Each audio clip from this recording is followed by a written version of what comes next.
feet. I can get us back to where we were, and I promise, I can make that happen. You remember this beautiful lady here? Hi. How have things been going with you? I can finally sleep. I have some energy. We had sex. Whoever makes this drug is going to be rich. 911, what's your emergency? I need help. Someone's been murdered. Hey guys, Lucas here again for another movie review. Today it's for Side Effects, which is supposedly Steven Soderbourgh's final theatrical film, and it stars Rooney Mara, Channing Tatum, and Catherine Zeta-Jones. Now, Steven Soderbourgh has supposedly declared that this is his final theatrical movie and he's retiring from movie making. And I don't know how accurate that is, but I have to say that Side Effects is one of the better films of his career. Side Effects is about a young girl played by Rooney Mara who's suffering from depression. Her husband just came back from jail, played by Channing Tatum, for insider trading, and he doesn't have a job and she's not making a lot of money, so she's very stressed out and she's trying to recover from this, emotional state that she's always in of being depressed. So she goes to Jude Law, who prescribes her this pill, and everything's looking up. Life is so much better. She's feeling happier. Until one day there is a murder, and you don't know if she did it or the pill made her did it, and it's this whole mystery, and Jude Law's life gets turned upside down because he prescribed this, and it's all kind of a mystery thriller and very Hitchcockian. Now, I really enjoyed this movie, and I really enjoyed the acting, and I think that's one of the staples of Steven Soderbergh's movie. He takes actresses and actors and makes them good even when you wouldn't expect them to be good.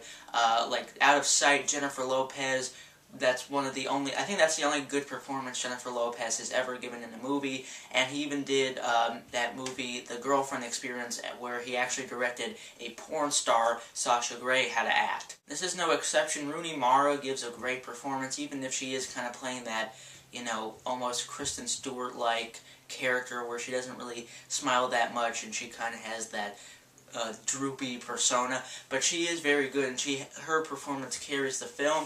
I also was a big fan of Jude Law's character. You sympathized him at points, and then you also kind of despised him at points, and his character was very interesting. And Catherine Zeta-Jones, felt that her character was a little bit silly at times, and she played it a little over the top at times, but for the most part she was solid. You didn't hear me mention Channing Tatum, and he was fine in the movie, and you could tell Steven Soderbergh likes him because he used him for this movie and Magic Mike. But unfortunately, I think that's the movie. That's why he got cast, because I feel he's a little bit miscast here. He's trying to be like a smart insider trading kind of banker kind of guy that's trying to start his own business now after getting out of jail. And I still see as Channing Tatum as the stripper 21 Jump Street guy. I don't think you could really cast him as that type of person, just an everyday kind of guy like that. It just doesn't work, and felt he was miscast even though he was good in the movie. But this movie's story is very involving. At first you're like, well, it just kind of seems like a character study and a study on depression and stuff. But then, like 30 minutes into the movie, once the actual, whole twist comes about, the movie kicks into high gear, and while it's not like action-packed or anything, it's very interesting, and it is a mystery thriller, and in that sense it's very much very Hitchcockian-esque, and it was an interesting choice to see Soderbergh supposedly go out on a film like that. The film is very well written. There's a lot of twists and turns, but they're not telegraphed far away. There's a hint in the very, very beginning of the movie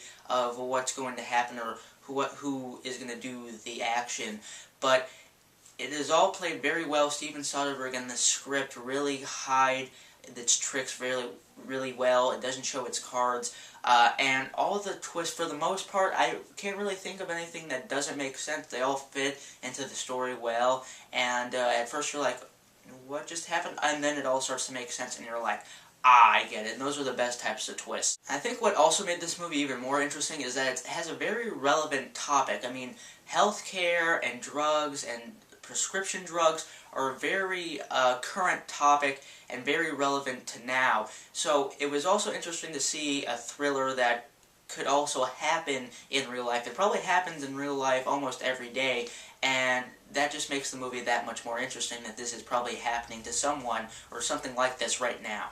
This is definitely the best film I've seen this year. I was very involved. It's very well directed. It's got a good script, great twists and turns that you don't see coming. If I have a few nitpicks, I would say, like I said, the Channing Tatum is miscast, and there are parts in the beginning and in the middle that are a little slow, especially in the beginning. Like I said, it's almost kind of just like a study on depression. But this is definitely by far the best movie I've seen this year. Well, that's not saying much because it just came out in January, but you rarely see this good of a movie coming out this early in the year.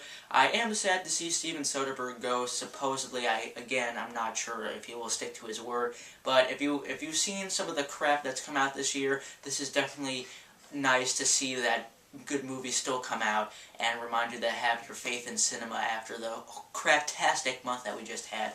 So I'm going to give Side Effects 4 stars out of 5. Also, quick plug, you've probably seen this on a couple other movie reviewers' channels, but it is a great idea, and I think you should definitely pick it up if you see more than 2 or 3 movies a month, and that's Movie Pass. What this does, it allows you to see any movie you want at most theaters, wherever you are, and you pay about $25 to $30 a month, depending on where you live. But you pay that amount a month and you could see any movie you want for free. You can only see one movie a day, but you could see a movie for free every day of the month for a whole year. And if you see more than 2 or 3 movies a month, it's a no-brainer, and I use it all the time. So check my link in the description to see how you can get your Movie Pass, and more importantly, if you like this review, please subscribe for more, and I'll see you guys later.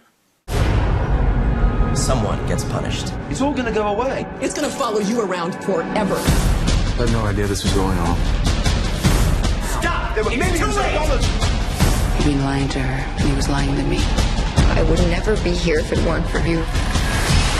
I want my life back! You know I'm not crazy. Everyone knows everything. Adam, are you awake? Destroy that before it destroys you.